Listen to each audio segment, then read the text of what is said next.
Hi అండి, నమస్తే. Welcome back to అమ్మ క్యూట్ ఛానల్. ఈరోజు వీడియో వచ్చేసి క్యాటరింగ్ స్టైల్ మునక్కాడ కర్రీ. సూపర్ రెసిపీ అండి. ఒకసారి ఎలా చేయాలో చూద్దామా? కడాయి పెట్టుకుని కొద్దిగా ఆయిల్ వేసుకుని ఆయిల్ బాగా హీట్ అయిన తర్వాత ఒక 10-15 జీడిపప్పులు వేసి దోరగా వేయించుకోండి. ఇవి బాగా ఫ్రై అయిన తర్వాత ఒక ప్లేట్లోకి తీసుకుని పక్కన పెట్టుకోండి. నెక్స్ట్ అదే కడాయిలో 1 టేబుల్ స్పూన్ వరకు పుచ్చపప్పు, వాటర్ మిలన్ సీడ్స్ అంటారు కదండి అవి, అందులోనే 10 జీడిపప్పు పలుకులు, 1 టేబుల్ స్పూన్ వరకు ఎండు కొబ్బరి ముక్కలు, 1 టేబుల్ స్పూన్ గసగసాలు వేసుకుని లో ఫ్లేమ్లో పెట్టి బాగా వేయించండి. ఇవి దోరగా ఫ్రై అవ్వాలండి. ఇవి బాగా ఫ్రై అయిన తర్వాత పావు కప్పు వరకు ఆనియన్ చీలికలు వేసుకుని వాటిని కూడా బాగా ఫ్రై చేయండి. ఇవి బాగా ఫ్రై అయిన తర్వాత స్టవ్ ఆఫ్ చేసుకుని చల్లార్చుకుని మిక్సీ పట్టుకోవాలండి వీటిని. ఇవన్నీ వేసి కర్రీ చేయడం వల్ల కర్రీ టేస్ట్ అనేది చాలా బాగుంటుందండి. సేమ్ మనకి క్యాటరింగ్ స్టైల్లో ఎలా అయితే ఉంటుందో అదే టేస్ట్తో ఇవి కర్రీ అనేది ఉంటుందండి. తప్పకుండా ట్రై చేయండి. ఇలా మిక్సీ పట్టిన వాటిని చిన్న బౌల్లోకి తీసుకుని పక్కన పెట్టుకోండి. నెక్స్ట్ కడాయిలో కొద్దిగా ఆయిల్ వేసుకుని 1/2 టీ స్పూన్ వరకు జీలకర్ర, 2 పచ్చిమిర్చి చీలికలు, ఒక రెమ్మ కరివేపాకు వేసి బాగా ఫ్రై చేయండి. నెక్స్ట్ 4 మీడియం సైజ్ ఉల్లిపాయలని చిన్న చిన్న ముక్కల కింద కట్ చేసుకుని వాటిని కూడా వేసుకుని బాగా ఫ్రై చేయండి.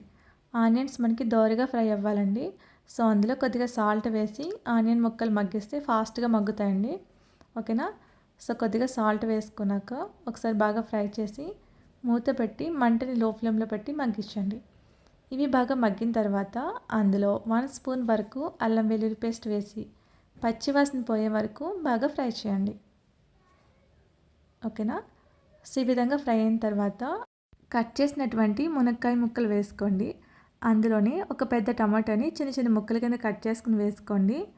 నెక్స్ట్ కొద్దిగా పసుపు, నెక్స్ట్ ఉప్పు కూడా వేసుకోండి. మునక్కాయ ముక్కలు మనకి బాగా మగ్గాలన్నమాట.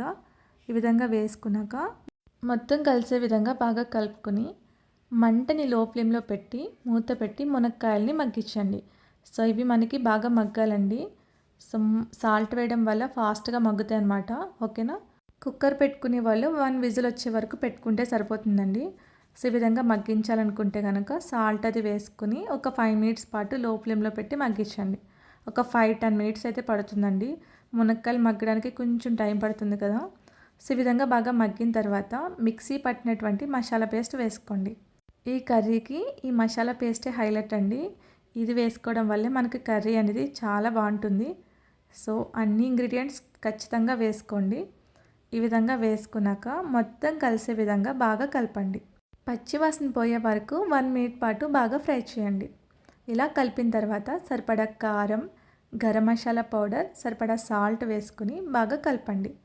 సో మసాలా మొత్తం మునక్కాయ ముక్కలకి పట్టే విధంగా బాగా కలపండి. ఓకేనా? సో ఈ విధంగా బాగా కలిపిన తర్వాత అందులో సరిపడా వాటర్ అనేది వేసుకోండి. 1 గ్లాస్ వరకు వాటర్ వేసి బాగా మిక్స్ చేయండి. ఓకేనా? ఈ విధంగా మిక్స్ చేసిన తర్వాత ఇంకొంచెం వాటర్ అనేది వేసుకోండి.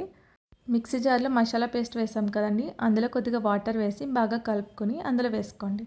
ఈ విధంగా వేసుకున్నాక గరిటతో బాగా మిక్స్ చేసుకుని మంటని హై ఫ్లేమ్లో పెట్టి ఒక 3 మినిట్స్ పాటు కర్రీని ఉడికించండి మూత పెట్టి.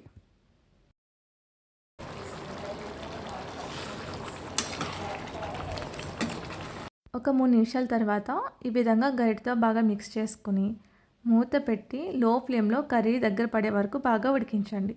సో మసాలా పేస్ట్ వేసాం కదండి, కర్రీ మాడిపోతూ ఉంటుంది. మధ్య మధ్యలో చెక్ చేస్తూ ఉండండి. కర్రీ దగ్గర పడగానే ఫైనల్గా పైన కొద్దిగా కొత్తిమీర వేసుకుని కొద్దిగా కసూరి మేతి కూడా వేసుకుని బాగా కలుపుకోండి. ఫ్రై చేసినటువంటి జీడిపప్పులు కూడా వేసి బాగా మిక్స్ చేసుకోండి. ఓకేనా? సో ఫైనల్గా మనకి క్యాటరింగ్ స్టైల్ మునక్కాయ కర్రీ రెడీ అండి. క్యాటరింగ్ వాళ్ళు చేసే రెసిపీ లాగే ఉంటుందండి టేస్ట్ అనేది. తప్పకుండా ట్రై చేయండి. చాలా అంటే చాలా టేస్టీగా ఉంటుంది. Thank you.